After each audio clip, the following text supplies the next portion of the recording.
সর্বোচ্চ 2 বছর শাস্তির বিধান রেখে সাইবার সুরক্ষা অধ্যাদেশ 2025-এর খসড়ায় অনুমোদন দিয়েছে উপদেষ্টা পরিষদ। এর ফলে আগের আইনে থাকা বিতর্কিত 9টি ধারা বাতিল হলো। আইন উপদেষ্টা আসিফ নজরুল জানান, আগামী 1 সপ্তাহের মধ্যে সাইবার সুরক্ষা অধ্যাদেশটি গেজেট নোটিফিকেশনের পর আগের আইনের সকল মামলা স্বয়ংক্রিয়ভাবে বাতিল হয়ে যাবে। এছাড়া উপদেষ্টা পরিষদ সিদ্ধান্ত নিয়েছে এবার ঈদুল আজহার ছুটি হবে 10 দিন। রিপোর্ট করছেন সৈয়দ আব্দুল মুহিত।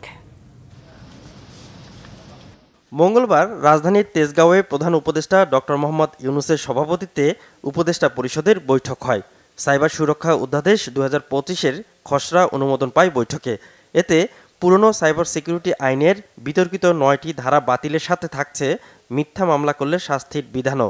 অনলাইন জুয়া নিষিদ্ধ ও ইন্টারনেটকে নাগরিক অধিকার বলা হয়েছে নতুন আইনে।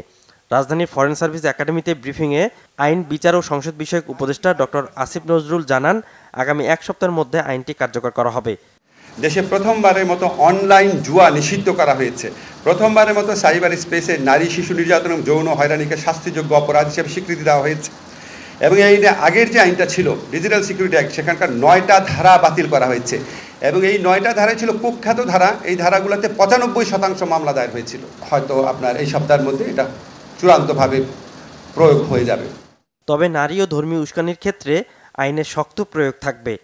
হয়রানিমূলক কন্টেন্ট প্রকাশ বা ধর্মীয় ঘৃণা এবং সহিংসতা সৃষ্টিকারী কোনো কন্টেন্ট প্রকাশ, সেটার ক্ষেত্রেও আমরা রক্ষা কবচ রেখেছি।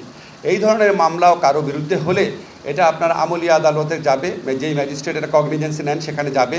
যাওয়ার পর 24 ঘন্টার মধ্যে উনি যদি দেখেন এই মামলায় কোনো সারবত্তা নাই, তাহলে উনি প্রি ট্রায়াল স্টেজেই মামলা বাতিল করে দিতে পারবেন।